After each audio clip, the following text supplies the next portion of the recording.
President Biden has opened a major global climate summit, the first in several years, with a call to world leaders to step up to the challenge. Joe Biden pledged to cut US emissions by at least half from 2005 levels by the end of this decade, but he warned his country couldn't take action alone. He told world leaders that scientists were calling this the decisive decade for tackling climate change, and action was needed now. The latest data shows China is the world's biggest emitter of carbon dioxide, estimated at 28% in 2019. The US was second at 15%, and India was third at 7%. Our science editor, David Shukman, has this report. The more the world heats up, the more dangerous it becomes. That's what this is all about. More intense flooding in the UK and many parts of the world is more likely. While in some regions, like Central America, the big fear is droughts getting even worse. Failed harvests are already forcing thousands to leave their homes. All of a sudden, we can see the whole sphere. It's one reason why, with a video, President Biden is making climate a priority.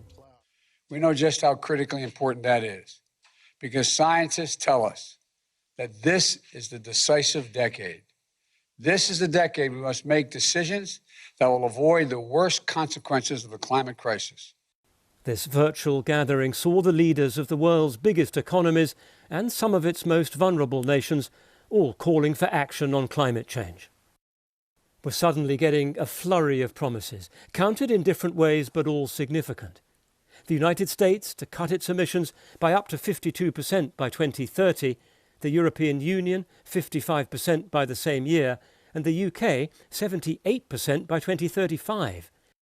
China, the world's biggest polluter, says its emissions will fall from 2030, but President Xi wants more developed nations to cut first. Developed countries need to increase climate ambition and action, and make concrete efforts to help developing countries accelerate the transition to green and low-carbon development. To make any real difference, every country has to play its part, and despite all the talking in recent decades, the scale of the challenge has got even bigger.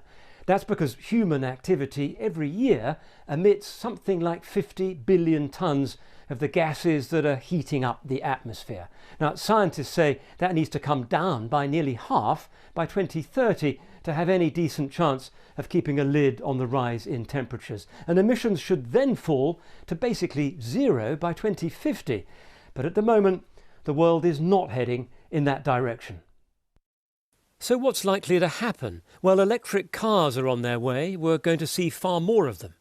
Fewer flights may be on the cards because prices may have to go up if there are charges for pollution. Eating less red meat is another recommendation from government advisers who say it'll save carbon. And heating our homes, not with gas boilers, but with heat pumps or hydrogen, but the details still need to be worked out. We're working with everybody, from the smallest nations to the biggest emitters, to secure commitments that will keep change to within 1.5 degrees.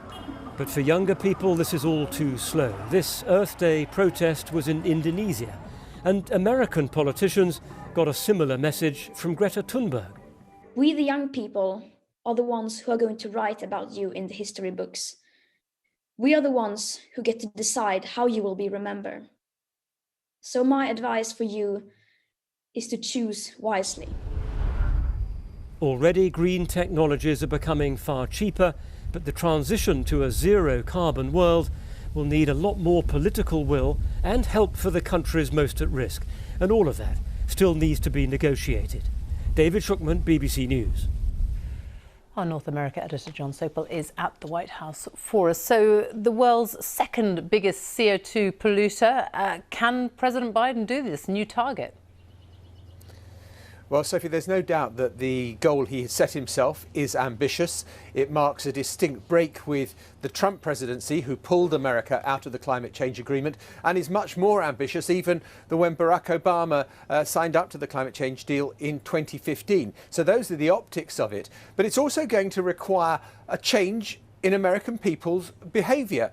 The gas-guzzling cars that they drive might have to go. The way they heat and cool their homes might have to change. And also industry as well, where coal and oil are consumed in very large quantities. So those are the challenges. But there's also the political challenge of getting this through Congress. Republicans are sceptical, not just about the science, but about signing up to a deal that Russia and India, as we heard, are not making those sort of commitments to bring massive change about, and China too. And so that is the particular optics of it. So if Joe Biden wants to show that he is a leader on the world stage, then box ticked today. If he wants to bring about a 50% reduction in emissions, that box still has a big question mark in it. Jon Sopel at the White House, thank you.